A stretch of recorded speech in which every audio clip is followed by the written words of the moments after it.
Hello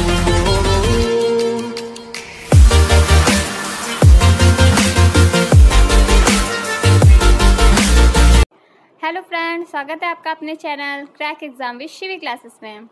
अगर आपने हमारी पुरानी वीडियोस नहीं देखी तो प्लेलिस्ट में वीडियो देख सकते हैं, और अगर आप नए सब्सक्राइबर हैं तो चैनल को सब्सक्राइब कर दीजिए और बेल आइकन ज़रूर दबाइए। स्टार्ट करते हैं आज की क्लास मोटिवेशन के साथ। कड़ी मेहनत आपको वहाँ पहुँचा देती है जहाँ अच्छी किस्मत शायद आपको पहुँचा दे, तो इसलिए हमें हमेशा कड़ी मेहनत करनी है और ऊंचाइयों पर जाना है। पहला क्वेश्चन है, स्तर पर बच्चों की भाषा का आकलन करने का उद्देश्य क्या होता है? उनकी पठन क्षमता का आकलन करना, भाषा प्रयोग की क्षमता का आकलन करना, लेखन क्षमता का आकलन करना, या उनके बोलने की कुशलता का आकलन करना। जब हम भाषा का आकलन करते हैं तो उसमें हम समग्र आकलन करते हैं, तो ऐसा ऑप्शन ढूंढना है जिसमें समग्र या पूरी तरीके से आकलन किया जाए। पठन क्षमता किसी एक ही क्षमता का है, लेखन क्षमता भी एक ही क्षमता का है, और बोलने की कुशलता का आकलन भी एक ही क्षमता का। हमारा राइट आंसर हो जाएगा भाषा प्रयोग की क्षमता का आकलन। इनमें से कौन सा भाषा आकलन में सबसे कम प्रभावी तरीका है? कहानी कहना, कहानी लिखना, घटना का वर्णन करना, या श्रुतलेख? तो बच्चा एक्टिव तभी रहेगा जब वो कहानी कहेगा, किसी घटना का वर्णन करेगा या कहानी लिखेगा। श्रुतलेख में उसके अपने खुद के भाव नहीं एक्सप्रेस होते, तो हमारा राइट आंसर हो जाएगा श्रुतलेख।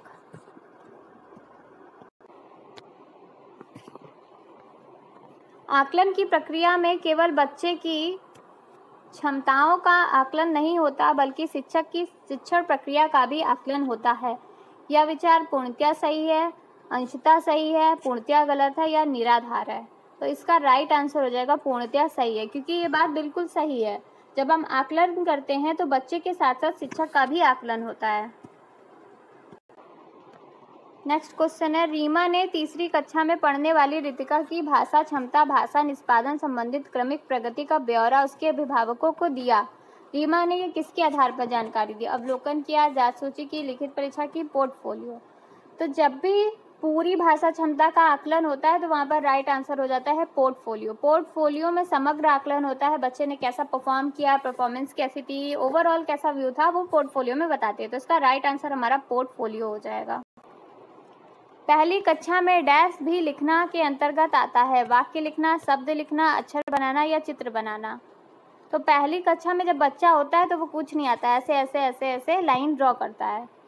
तो एक क्या करता है, वो एक अक्षर बनाने की कोशिश करता है। राइट आंसर हो जाएगा अक्षर बनाना। और ये किसी का कथन भी है कि अक्षर बनाना भी लिखना के अंतर्गत आता है।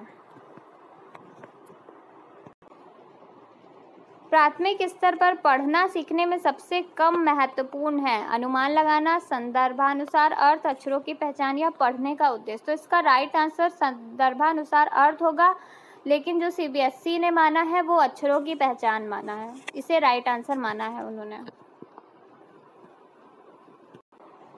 भाषा अर्जन क्षमता किससे संबंधित है? पियाजे, चॉम्स्की, स्किनर, या ब्रूनर? बच्चे में भाषा प्रयोग की जन्मजात क्षमता होती है, ये हमारे चॉम्स्की जी का कथन है। सीडीपी में भी ये आता है और इसमें भी आया हुआ क्वेश्चन है।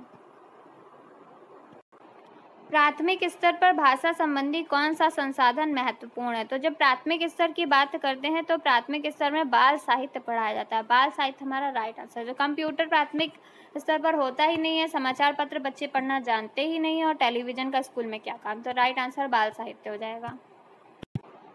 बच्चे अपनी मातृभाषा का प्रयोग करते हुए हिंदी भाषा की कक्षा में अपनी बात कहते हैं, यह बात कैसी है? स्वाभाविक है, निंदनीय है, विचारणीय है, या अनुचित है? तो बच्चे जो होते हैं वो अपनी भाषा में, क्षेत्रीय लैंग्वेज में बात करते हैं, तो ये बात स्वाभाविक है, क्योंकि ये उनके स्वभाव में होता है। बहुभाषिकता हमारी पहचान भी है और हमारी डैश और डैश का अभिन्न अंग भी है।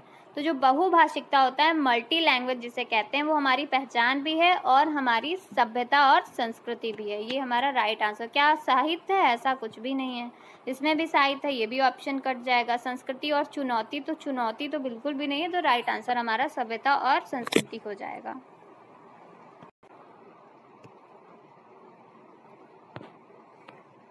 प्राथमिक स्तर की पाठ्य पुस्तक में कार्टून, भाषण, विज्ञापन आदि बच्चों की भाषा क्षमता में क्या है?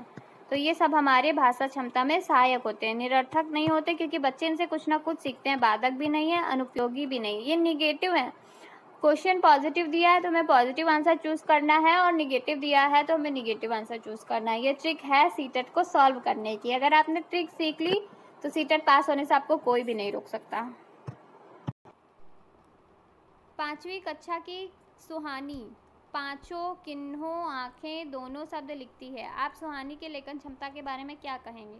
वह अनुनासिक चिन्हों का प्रयोग बिल्कुल नहीं जानती, अनुनासिक चिन्हों के प्रयोग के प्रति सजग है, अनुनासिक चिन्हों के प्रयोग के प्रति लापरवाह है, या वह अनुनासिक चिन्हों के नियम के प्रति अति सामान्यीकरण करती है। देखिए, पांचों लिखा है, किन्हें लिखा है, आंखें लिखा है, तो हर वर्ड में वो अनुनासिक चिन्ह का प्रयोग कर रही है, लेकिन वो बाय मिस्टेक कर रही है, गलती के कारण कर रही है। तो राइट आंसर हो जाएगा अति सामान्यीकरण करती है।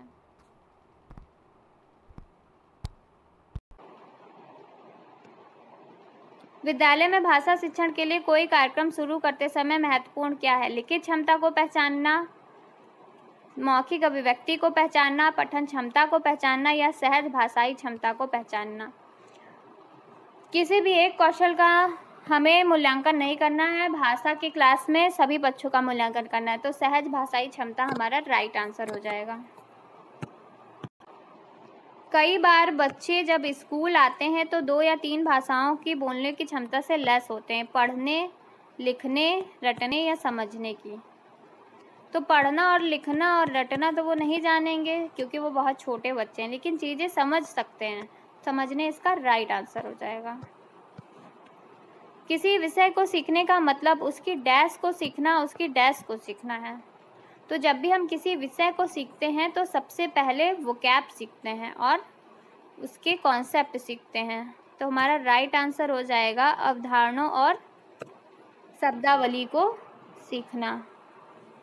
विषय वस्तु तो टीचर्स के लिए होती है, विषय वस्तु इसमें भी आया है, और शब्दावली और विषय तो टीचर सिखाएगा। तो राइट आंसर हमारा हो जाएगा सी। आई होप कि आपको क्लास अच्छी लगी है, और अगर अच्छी लगी है तो लाइक करिए, सब्सक्राइब करिए और शेयर करिए। Thanks for watching.